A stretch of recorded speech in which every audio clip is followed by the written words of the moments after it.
Hello my dear sweet souls, నేను మీ Virisha Vasantha. Welcome back to our channel home making ideas by విరి.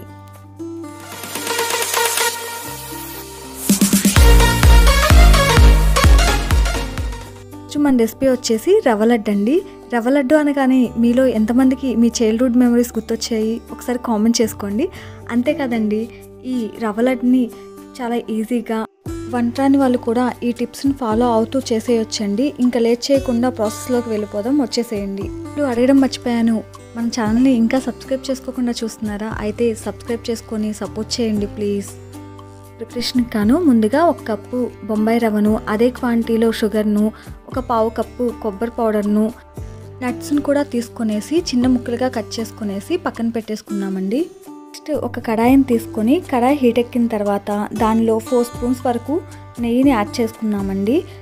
నెయ్యి కూడా బాగా వేడెక్కిన తర్వాత దానిలో మనం తీసుకున్నటువంటి రవ్వను వేసుకునేసి లో ఫ్లేమ్లో స్టవ్ను ఉంచి బాగా మిక్స్ చేసుకుంటూ 1 మినిట్ పాటు ఫ్రై చేసుకున్నాము.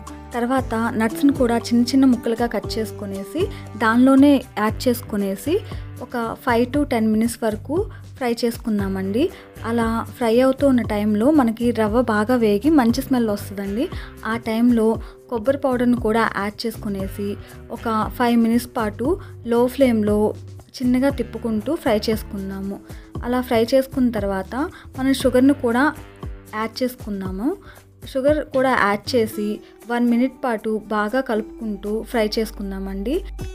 నెక్స్ట్ ఇలాచీ పౌడర్ని కూడా యాడ్ చేసుకునేసి ఒకసారి బాగా మిక్స్ చేసుకునేసి స్టవ్ ఆఫ్ చేసేసుకున్నాము.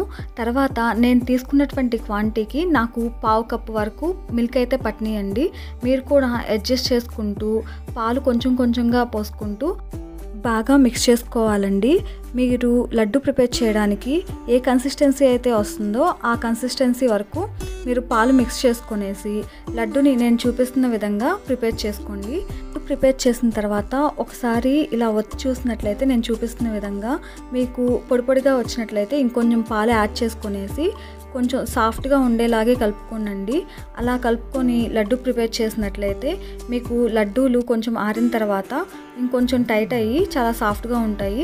అలా కాకుండా కొంచెం టైట్గా ముందే చేసుకుంటే తర్వాత గట్టిగా అయిపోయి టేస్ట్ అంత బాగుంటుందండి.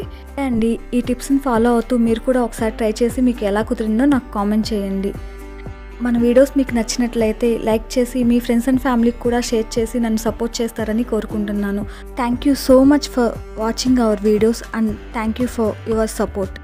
Please like, share, subscribe to Homemaking Ideas by Viri.